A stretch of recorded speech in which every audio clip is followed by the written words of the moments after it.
pásítọ̀ kan rèé o ó fi tipá bá ọmọdébìnrin ọmọ ọdún mẹ́rìndínlógún sùn lórí pẹpẹ lásìkò tó ń lé àwọn ẹ̀mí èmèrè kúrò láyé rẹ̀.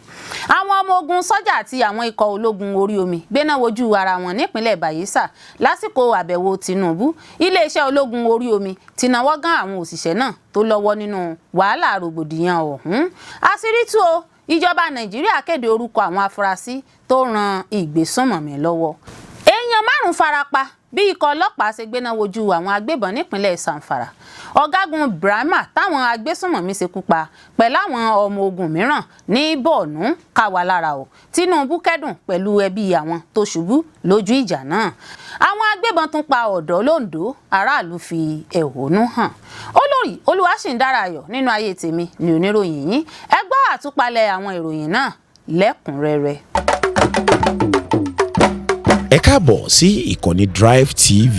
Fún ìgbà àkọ́kọ́, ẹ gbìyànjú láti like, share, subscribe kẹ́ ẹ lè máa gbádùn wa lóòrèkóòrè.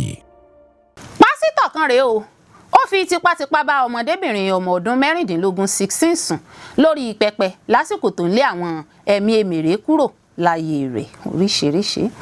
Precious Okafor, akẹ́kọ̀ọ́bìnrin kan ọmọ ọdún mẹ́rìndínlógún 16 tí pásítọ̀ kan fi tipátipá bá lájọṣepọ̀ lásìkò tó ń ṣètò ìdáǹdè bá Ikenna Obinari lọ́fíìsì àjọ Special Anti-Touting Squad ìpínlẹ̀ Anambra lóníṣàsọ̀rọ̀ lẹ́yìn tí wọ́n dóòlà rẹ̀.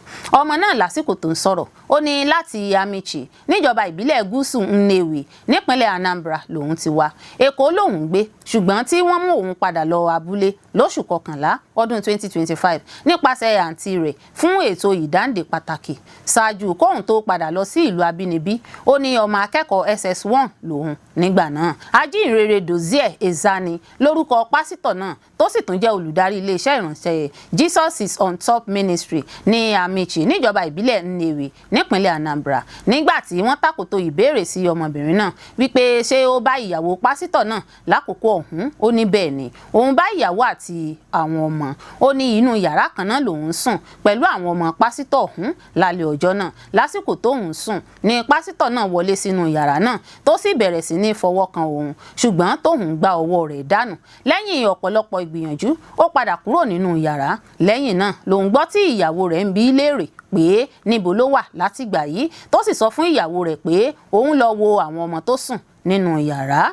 Ọmọdébìnrin náà sọ wípé lẹ́yìn ọjọ́ náà ni pásítọ̀ náà mú òun lọ ṣọ́ọ̀ṣì rẹ̀ ní Amichi láti ṣètò ìdáǹdè pàtàkì náà. Ó sọ fún òun wípé ẹ̀mí èmèrè ní ń da yí òun láàmú látinú omi òkun méje tó sì ní òun nílò ìdásí pàtàkì Ọlọ́run kó bàa lè gba òmìnira. Ṣùgbọ́n lásìkò tí ètò ìdáǹdè náà ń lọ lọ́wọ́ lórí pẹpẹ níṣe ló gbìyànjú láti bá òun ṣe àṣemáṣe ṣùgbọ́n tí òun kọ̀ jálẹ̀. Ó ní fún ọ̀pọ̀ ọjọ́ pásítọ̀ náà fún òun lóúnjẹ. Nígbà tó yá ó rẹ òun sára látàrí ebi òjòjò àgbà fọwọ́ mẹ́kẹ́ tó ń pa òun. Àsìkò náà ni pásítọ̀ náà bá lé òun tó sì bẹ̀rẹ̀ sí ní fi tipátipá bá òun lájọṣepọ̀. Ó ní pásítọ̀ náà ṣe àṣemáṣe náà fún ọ̀pọ̀ ìgbà lórí pẹpẹ lásìkò ètò ìdáǹdè náà.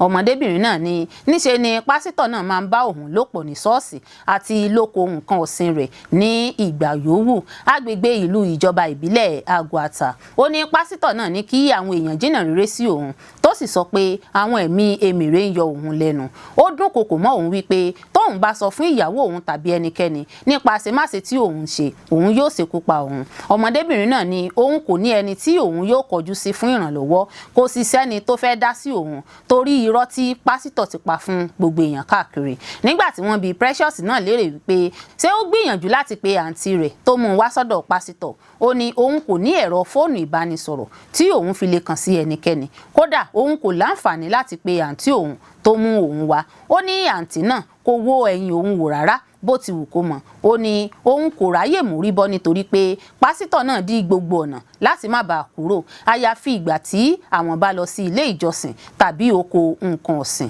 Precious náà sọ wípé inú oko làwọn wà lọ́jọ́ náà lásìkò tí ikọ̀ sásá dé agbègbè náà. Ó ní àwọn ikọ̀ náà bá àwọn nínú oko tí wọ́n sì fọ̀rọ̀ wá pásítọ̀ náà lẹ́nu wò tí wọ́n sì bi òun léèrè àwọn ìbéèrè ọlọ́kùnjọ̀kan ṣáájú kí wọ́n tó kó àwọn lọ ọ́fíìsì ní Onitsha. Ọmọdébìnrin náà ní ẹ̀jẹ̀ ò dá mọ́ lójú ara òun látàrí àwọn oògùn àpòpọ̀ tí pásítọ̀ náà gbé fún òun láti mu ní ìgbìyànjú láti ṣẹ́ oyún. Ó ní kò mú òun lọ ọgbà iléèwòsàn, ikọ̀ sasa ló ń ṣètò fún òun láti lọ gba àyẹ̀wò lọ́gbà iléèwòsàn. Ó rawọ́ ẹ̀bẹ̀ sí àwọn aláṣẹ tọ́rọ̀ kàn láti gba òun kalẹ̀ kí òun lè rí ìtọ́jú tó yẹ gbà. Ó dúpẹ́ lọ́wọ́ ikọ̀ sasa fún bí wọ́n ṣe dóòlà òun. Afurasí náà torúkọ rẹ̀ ń jẹ́ Ajínrere Dozie Ezani sọ wípé Sátánì ló ṣe òun. Ó ní iṣẹ́ Sátánì ni. Ó ní lẹ́yìn èso ìdáǹdè àkọ́kọ́ náà òun dá ọmọdébìnrin òun padà fún àǹtí rẹ̀. Ẹ̀wẹ̀ àǹtí rẹ̀ kọ̀ láti gbà sọ́dọ̀ tó sì sọ wípé ọmọdébìnrin náà máa nira fún òun láti tọ́jú. Pásítọ̀ náà ní lẹ́yìn náà lòun mú ọmọdébìnrin náà padà lọ sílé òun ní Amichi níbi tó ti ń gbé pẹ̀lú òun. Ó ní àti ìgbà náà lòun ti bẹ̀rẹ̀ sí ṣe àṣemáṣe pẹ̀lú rẹ̀. Pásítọ̀ náà rawọ́ ẹ̀bẹ̀ sáwọn àjọ elétò ààbò láti wo òun ṣe láàánú. Ó ní kì í ṣe ẹbí òun bí ọmọ náà ṣe ń gbé pẹ̀lú òun. Ó ṣèlérí láti san owó ìtọ́jú ọmọdébìnrin náà tí wọ́n bá tú òun sílẹ̀. Àwọn ọmọ ogun sọ́jà àti àwọn ikọ̀ ológun orí omi gbéná wojú ara wọn nípínlẹ̀ Bayelsa lásìkò àbẹ̀wò Tinubu. Iléeṣẹ́ ológun orí omi ti náwó gan àwọn òṣìṣẹ́ náà tí ó lọ́wọ́ nínú wàhálà rògbòdìyàn ọ̀hún. Ọ̀rọ̀ di gbàsgbòs lásìkò tí àwọn ikọ̀ iléeṣẹ́ ológun bá ara wọn mú nǹkan lẹ̀ níṣe ni wọ́n gbéná wojú ara wọn nípínlẹ̀ Bayelsa lásìkò àbẹ̀wò ààrẹ Bọ́lá Ahmed Tinubu lọ́jọ́ Ẹtì Friday. Nínú fídíò ìṣẹ́jú 43 àyá awakọ̀ ọkọ̀ Hilux tí wọ́n kọ Naval Police lára ni arí tó bọ́lẹ̀ látinú ọkọ̀ rẹ̀ tó sì ń bá awakọ̀ mìíràn mú nǹkan lẹ̀. Nígbà tó yá lẹ́yìn tó padà sọ́dọ̀ ọkọ̀ rẹ̀ ọmọ ogun sọ́jà kan tó gbé ìbọn lọ́wọ́ ló ṣe bẹ́ẹ̀ gbéná wojú awakọ̀ ọkọ̀ ológun orí omi Naval Police náà tó sì ju ọwọ́ ẹ̀ṣẹ̀ sí i tí ìfàkájà sì bẹ́ sílẹ̀ láàrin àwọn ọmọ ogun náà. Lọ́rọ̀ bá di ìjà ìgboro tí àwọn aráàlú sì dúró tì wọ́n tí wọ́n sì ń wò wọ́n níran bí ẹni wòran àwọn àkànṣe kù bí òjò. Gẹ́gẹ́ bí ìròyìn tó tẹ̀ wá lọ́wọ́ ohun tó ṣokùnfà ìṣẹ̀lẹ̀ ìfàkájà náà ni kò hàn dé síta. Ìjà náà ló wáyé nígbà tí ààrẹ ń fi gbọ̀ngàn ètò ọ̀hún sílẹ̀ lásìkò àbẹ̀wò rẹ̀ sí ìpínlẹ̀ náà. Ààrẹ Tinubu ló lọ Bayelsa láti ṣí àwọn àkànṣe iṣẹ́ kan níbẹ̀ níbi tó tún ti fìdí ìgbìyànjú ìṣèjọba rẹ̀ múlẹ̀ láti gbógun ti ètò ààbò tó mẹ́hẹ̀ jákèjádò orílẹ̀-èdè. Ó jẹ́jẹ́ ìdókòwò tó dúró re nílé iṣẹ́ ológun. Ó sọ wípé ìjọba rẹ̀ yóò tẹ̀síwájú láti ró àwọn ẹ̀ṣọ́ aláàbò náà lágbára sí i àti láti dá wọn lẹ́kọ̀ọ́ lójúnà láti gbógun ti ìṣẹ̀lẹ̀ ìgbésùnmọ̀mí, ìkọlù àwọn agbébọn àti àwọn ìdúnkokò wàhálà rògbòdìyàn mìíràn. Wàyí o, iléeṣẹ́ ológun orí omi náà ti fìdí ìfigbóró òfin gbé àwọn òṣìṣẹ́ ológun náà tí wọ́n lọ́wọ́ nínú fàákájà náà tó wáyé nípínlẹ̀ Bayelsa múlẹ̀ lásìkò àbẹ̀wò ààrẹ Bọ́lá Tinubu lọ́jọ́ Ẹtì Friday. Wọ́n jẹ́ kó di mímọ̀ pé àwọn òṣìṣẹ́ ológun náà ti wà láhàámọ́ fún ìwádìí àti ìjìyà tó tọ́ níbàámu pẹ̀lú òfin à ń tẹ̀lé iléeṣẹ́ ológun. Àṣírí tú o, ìjọba Nàìjíríà kéde orúkọ àwọn afurasí tó ran ìgbésùnmọ̀mí lọ́wọ́. Kò dín ní orúkọ èèyàn 48 àti ẹgbẹ́ 12 tí ìjọba àpapọ̀ orílẹ̀-èdè Nàìjíríà ti fi síta báyìí gẹ́gẹ́ bí àwọn tí wọ́n fura sí pé wọ́n ran àwọn agbébọn lọ́wọ́ lórílẹ̀-èdè yìí. Ìwé orúkọ àwọn èèyàn náà ni wọ́n fi léde lọ́jọ́ Ẹtì Friday ọjọ́ 10 oṣù kẹrin ọdún 2026 yìí sọ díẹ̀ nípa àwọn tí wọ́n fẹ̀sùn kàn náà. Ìgbìmọ̀ Nigerian Sanctions Committee NSC tó gbé àwọn orúkọ náà jáde kò sọ ọmọ orílẹ̀-èdè tí wọ́n jẹ́ bẹ́ẹ̀ ni kò ṣàlàyé bí ipa tí wọ́n ń kó nínú ìgbésùnmọ̀mí ṣe pọ̀ tó. Bákan náà ni wọn kò ṣàlàyé kíkún nípa irú ẹgbẹ́ náà gan tí wọ́n wà. Bẹ́ẹ̀ ni wọn kò fi fọ́tò wọn léde láti fi ojú wọn hàn tàbí sọ bóyá ọkùnrin tàbí obìnrin ni wọ́n. Ìwé orúkọ àwọn èèyàn náà tí wọ́n fi léde yìí jáde bí ìgbẹ́jọ́ àwọn afurasí 500 náà ṣe fẹ́ bẹ̀rẹ̀ lọ́sẹ̀ yìí. Èèyàn tó dín ní 386 ni wọ́n fìdí ẹ̀ múlẹ̀ pé wọ́n jẹ̀bi ìgbésùnmọ̀mí nínú ìgbẹ́jọ́ náà. Ìwé tí Nigerian Sanctions Committee NSC fi léde náà kò fi àlàyé púpọ̀ hàn ṣùgbọ́n ó tú àṣírí wọn. Ọ̀kan lára àwọn afurasí náà ni olórí ogun Quaid fún ẹgbẹ́ Islamic State of West Africa Province ISWAP Okene. Òun ni afurasí tí wọ́n ló ṣọṣẹ́ níbi ìkọlù ilé ìjọsìn St Francis Catholic Church Ọ̀wọ̀ nípínlẹ̀ Ondo níbi tí wọ́n ti pa ọ̀pọ̀ èèyàn lọ́jọ́ 5 oṣù kẹfà ọdún 2022. Afurasí yìí náà ni wọ́n ló túmọ̀ nípa báwọn agbébọn ṣe yabo ọgbà ẹ̀wọ̀n Kùjé l'Àbújá lọ́jọ́ 5 oṣù keje ọdún 2022. Afurasí afurasí mìíràn ni wọ́n pè ní ọmọ ẹgbẹ́ agbésùnmọ̀mí Ansaru Muslimina fi Biladi Sudan Ansaru. ẹgbẹ́ yìí ni wọ́n ló rọ̀ mọ́ Al-Qaeda for the Islamic Maghreb Akwoim. NSC ṣàlàyé pé afurasí ọ̀hún ti gba ẹ̀kọ́ ìjà púpọ̀ ó sì ṣiṣẹ́ lábẹ́ Mukhtar Belkata táwọn èèyàn mọ̀ sí One Hide. kókó iṣẹ́ rẹ̀ ni kó máa ṣètò ìbáraẹnisọ̀rọ̀ lábẹ́nú fáwọn agbésùnmọ̀mí ó sì tún jẹ́ ọ̀gá nínú àdó olóró ṣíṣe. òun tún ni aṣọ́nà fún olórí ẹgbẹ́ Ansaru Mohammed Usman Khalid Al-Bamawi. bákan náà ló tún jẹ́ ìránṣẹ́ àti atọ́nà fún Akwaim Katipa nínú aṣálẹ̀ Algeria àti Mali. gẹ́gẹ́ bí ìgbìmọ̀ NFC ṣe wí, afurasí míì tí wọ́n tún tọ́ka sí jẹ́ olórí ẹgbẹ́ agbésùnmọ̀mí ISWAP. NFC ṣàlàyé pé ọ̀kan lára àwọn olórí ẹgbẹ́ náà ní gúúsù ìwọ̀ oòrùn ni. òun ni wọ́n ló ń wá owó fún wọn nílànà orí ayélujára tí a mọ̀ sí cryptocurrency. lára àwọn afurasí yìí jẹ́ ọmọ ẹgbẹ́ Boko Haram. bí wọ́n ṣe wí, wọ́n ṣe ìkọlù, wọ́n ń gba owó ìtúsílẹ̀, wọ́n sì tún kọ́ ẹ̀kọ́ ìgbésùnmọ̀mí. tẹ́ ò bá gbàgbé, láìpẹ́ yìí ni ẹ̀ka tó ń rí sí ọ̀rọ̀ ààbò nílẹ̀ Amẹ́ríkà gba àwọn ọmọ ìlú wọn níyànjú láti má ṣe wá sí Nàìjíríà lásìkò yìí nítorí ìjínigbé, ìgbésùnmọ̀mí àti àìsí ààbò tó gbópọn ní Nàìjíríà. èèyàn márùn-ún farapa bí ikọ̀ ọlọ́pàá ṣe gbéná wojú àwọn agbébọn nípínlẹ̀ Zamfara. iléeṣẹ́ ọlọ́pàá ìpínlẹ̀ Zamfara ti ṣàṣeyọrí nípa gbígbéná wojú àwọn afurasí adìyàmọ́ra agbébọn níbi ìṣẹ̀lẹ̀ ìkọlù ọ̀tọ̀ọ̀tọ̀ níjọba ìbílẹ̀ Maru àti Bukuyu nípínlẹ̀ náà. nínú àtẹ̀jáde kan tó jẹ́ gbígbé jáde síta, agbẹnusọ fún iléeṣẹ́ ọlọ́pàá ìpínlẹ̀, igbákejì ọ̀gá àgbà ọlọ́pàá Yazid Abubakar sọ wípé lọ́jọ́ 9 oṣù kẹrin ọdún 2026 ní déédéé aago 7:30 alẹ́ 7:30 PM ikọ̀ afurasí adìyàmọ́ra agbébọn gún àwọn ọ̀kadà alùpùpù 10 tí wọ́n sì dìyàmọ́ra pẹ̀lú ìbọn AK-47 kọjú ìjà sí ikọ̀ ọlọ́pàá lójú ọ̀nà Kauduri Kizawa níjọba ìbílẹ̀ Maru. ó sọ wípé ikọ̀ agbófinró ọlọ́pàá gùn lé ìgbésẹ̀ kan mọ́kóbó tí wọ́n sì dojú ìjà ìbọn kọ àwọn aṣèkọlù náà, èyí tó mú káwọn agbébọn sáwọnú igbó lọ ní tipátipá pẹ̀lú ọgbẹ́ ọta ìbọn. lásìkò ìdojú ìjà ìbọn kọrọ ẹni náà, lọ́kàn lára àwọn ọmọ ẹgbẹ́ fìjìláńtẹ́ Kadauri ṣe bẹ́ẹ̀ fara gbọgbẹ́ ọta ìbọn tó sì jẹ́ gbígbé dìgbàdìgbà lọ gbà léwòsàn General Hospital Mary níbi tí ó ti ń gba ìtọ́jú. gẹ́gẹ́ bó ṣe wí, ohun gbogbo ti padà bọ̀ sípò lágbègbè náà nígbà tí iṣẹ́ ìrédè àti ìṣòfíntótó ń tẹ̀síwájú. Abubakar tún sọ wípé lọ́jọ́ kan náà ní déédéé aago 1:00 kọjá ìṣẹ́jú 5 òru 1:35 AM ogunlọ́gọ̀ àwọn adìyàmọ́ra agbébọn tó dìyàmọ́ra ohun ìjagun olóró ṣe bẹ́ẹ̀ sì kọlù sílùú Yagama níjọba ìbílẹ̀ Bukuyu tó sì ń bẹ̀rẹ̀ sí ní síná ìbọn bolẹ̀ tó sì dá ìpayà ìbẹ̀rùbojo sílẹ̀ sáàrin àwọn olùgbé ìlú.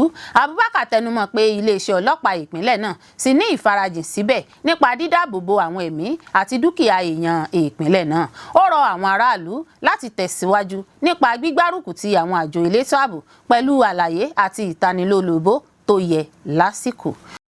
ọ̀gágun Brahima táwọn agbésùnmọ̀mí ṣekú pa pẹ̀lú àwọn ọmọ ogun mìíràn ní Borno ká wa lára o. Tinubu kẹ́dùn pẹ̀lú ẹbí àwọn tó ṣubú lójú ìjà náà.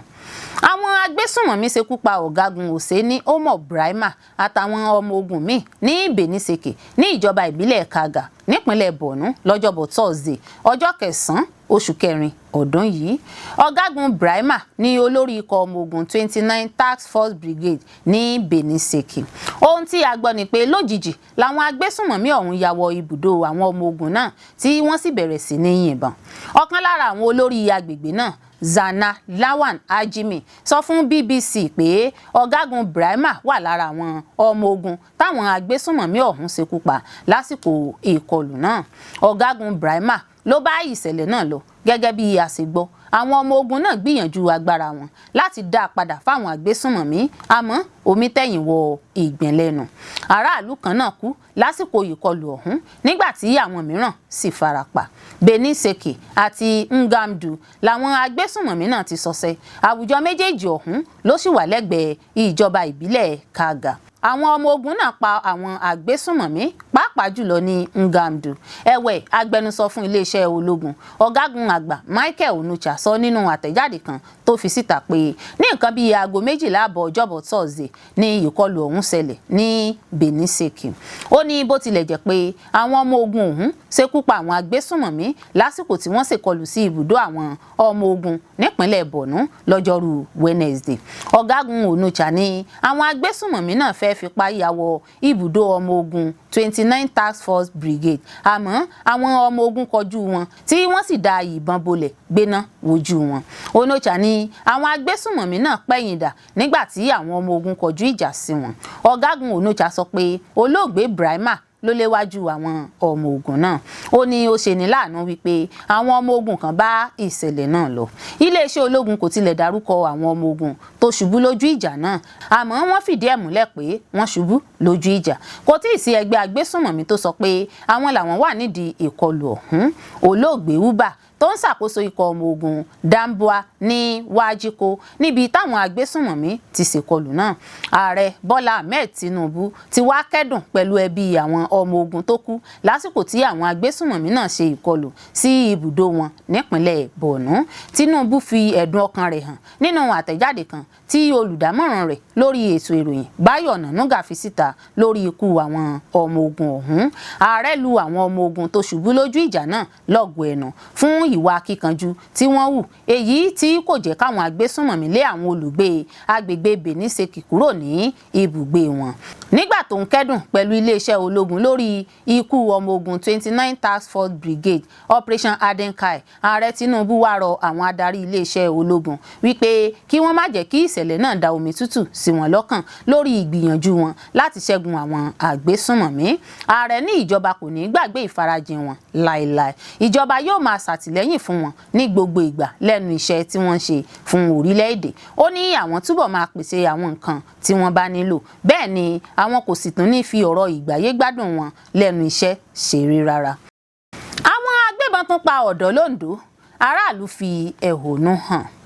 Inú ìbànújẹ́ àti ìpòrúru ọkàn ni àwọn olùgbé Ìmàfọ̀n, Ìgúsìn àti Ìlàdò nípínlẹ̀ Ondo wà báyìí látàrí àwọn agbébọn tó tún ṣekú pa ọ̀dọ́ kan táwọn èèyàn mọ̀ sí T-Dollar. Ikú T-Dollar pẹ̀lú àwọn èèyàn 5 tí agbébọn ti kọ́kọ́ pa ní àwọn agbègbè yìí ló mú àwọn èèyàn ibẹ̀ kó àyà sókè tí wọ́n sì padà ṣe ìwọ́de lọ́jọ́ àbámẹ́ta Sátidé ọjọ́ 11 oṣù kẹrin ọdún 2026 láti lè fòpin sí ìkọlù àti ìjínigbé tó ń wáyé lemọ́lemọ́ náà àti láti ké sí ìjọba fún ojútùú ló jẹ́ káwọn olùgbé agbègbè yìí gbégidí òpópónà tó lọ sí ọ́fíìsì gómìnà nílùú Àkúrẹ́ láti fi ẹ̀hónú hàn. Lásìkò ìfẹ̀hónúhàn náà, àwọn ọ̀dọ́, àwọn obìnrin àti gbogbo àwọn olùgbé ìlú náà gbégidí òpópónà náà. Àwọn onímọ́tò àti ọlọ́kadà kò sì ríbi gbà kọjá. Ọ̀kan lára olùgbé agbègbè náà tó bá BBC News Yorùbá sọ̀rọ̀, arábìnrin Adébọ́lá Kọ́láwọlé ṣàlàyé pé lásìkò tí ọ̀gbẹ́ni T-Dollar ń wa ọkọ̀ rẹ̀ wọlé ni àwọn agbébọn yìí kọlù. Arábìnrin Kọ́láwọlé sọ pé ilé àwọn méjèèjì wà lẹ́gbẹ̀ẹ́ ara wọn ni àti pé níṣe làwọn agbébọn náà yìnbọn mọ́ T-Dollar láyà nígbà tó ń wa mọ́tò rẹ̀ wọlé. Ó ní ọkùnrin náà pè fún ìrànlọ́wọ́ ṣùgbọ́n kò sẹ́ni tó lè jáde láti ràn lọ́wọ́ nítorí níṣe ni àwọn agbébọn náà yìnbọn lákọlákọ. Kọ́láwọlé ní àwọn òṣìṣẹ́ Àmọ̀tẹ́kùn tó wà ní àyíká náà kò yọjú ṣùgbọ́n lẹ́yìn tí àwọn adarí ìlú pè wọ́n sọ fún wọn pé àwọn kò ní ọta nínú ìbọn àwọn. Ìdí nìyẹn táwọn kò ṣe lè yọjú sáwọn agbébọn náà. Tí aago 7 alẹ́ bá ti lù, ẹ̀rù a máa ba gbogbo aráàlú ni nítorí àsìkò náà ni àwọn agbébọn máa ń bẹ̀rẹ̀ iṣẹ́ láabi wọn. Arábìnrin Kọ́láwọlé ní àwọn rọ ìjọba gómìnà Lucky Orímisàn Ayédàtiwà láti wá ojútùú sí ọ̀rọ̀ ìpànìyàn yìí. Ọ̀kan lára àwọn adarí ọ̀dọ́ ní agbègbè náà ṣàlàyé pé èèyàn 5 ni àwọn agbébọn ti ṣekú pa lẹ́nu lọ́ọ́lọ́ yìí. Ó ní lára àwọn 5 náà ni ìyá àti ọmọ tí wọ́n pa ní ọjọ́bọ̀ ọ̀sẹ̀ yìí tí wọ́n sì tún pa àwọn mìíràn ní ọjọ́ Ẹtì Friday. Ó ké sí ìjọba àti àwọn agbófinró láti ṣe iṣẹ́ wọn kí wọ́n sì dìde fún ìrànlọ́wọ́ ìpínlẹ̀ Ondo nípa pípèsè ààbò tó péye fún àwọn olùgbé ibẹ̀ pàápàá àwọn ibi tí ìkọlù ti ń wáyé lemọ́lemọ́ yìí. Ní ọjọ́bọ̀ ọjọ́ kẹsàn-án oṣù kẹrin ọdún 2026 ní ariwo ọ̀fọ̀ sọ ní ìlú Ògùsìn ìpínlẹ̀ Ondo nígbà tí àwọn agbébọn ṣekú pa ìyá àti ọmọ nínú ọgbà tí wọ́n ti ń sin adìẹ fún iṣẹ́ òòjọ́ wọn. Ìṣẹ̀lẹ̀ yìí ló tún ti fa ìbẹ̀rùbojo ní agbègbè náà. Àwọn èèyàn bẹ̀rẹ̀ sí sàsálà fún ẹ̀mí wọn, wọ́n sì ń kọminú lórí ipò tí ààbò ìpínlẹ̀ Ondo wà. Ọ̀kan lára olùgbé ìlú náà ṣàlàyé pé àwọn agbébọn 5 ni wọ́n yabo ibi tí wọ́n ti ń sin adìẹ náà, wọ́n sì fo ìgànná ọgbà náà wọlé lásìkò tí àwọn tí wọ́n ṣekú pa ń ṣiṣẹ́ lọ́wọ́ pẹ̀lú àwọn òṣìṣẹ́ tó kù. Ó ṣàlàyé pé èèyàn 3 ni àwọn agbébọn náà jí gbé lásìkò ìkọlù náà, èyí tó sọ ìlú náà sínú ìpayín keke. Ṣùgbọ́n ọ̀fọ̀ ńlá ṣẹlẹ̀ nígbà tí wọ́n rí òkú ẹni tó ní ilé adìẹ náà àti ọmọ rẹ̀. Ìṣẹ̀lẹ̀ yìí àti àwọn ìṣẹ̀lẹ̀ mìíràn ló ti wáyé ní agbègbè yìí, èyí ló mú kí àwọn olùgbé agbègbè náà faraya tí ó sì pè fún ìwọ́de ìfẹ̀hónúhàn báyìí. Olórí Olúwaṣìndáráyọ̀ nínú ayé tèmi ni oníròyìn yín. Ẹ ṣé púpọ̀ fún gbígbọ́ àti wíwò tí ẹ ń wò wá. Etí tẹ́ fi ń gbọ́ wa kò ní di, ojú tẹ́ fi ń wò wá kò ní fọ́ láṣẹ Elédùmarè, yóò sì dára fún yín.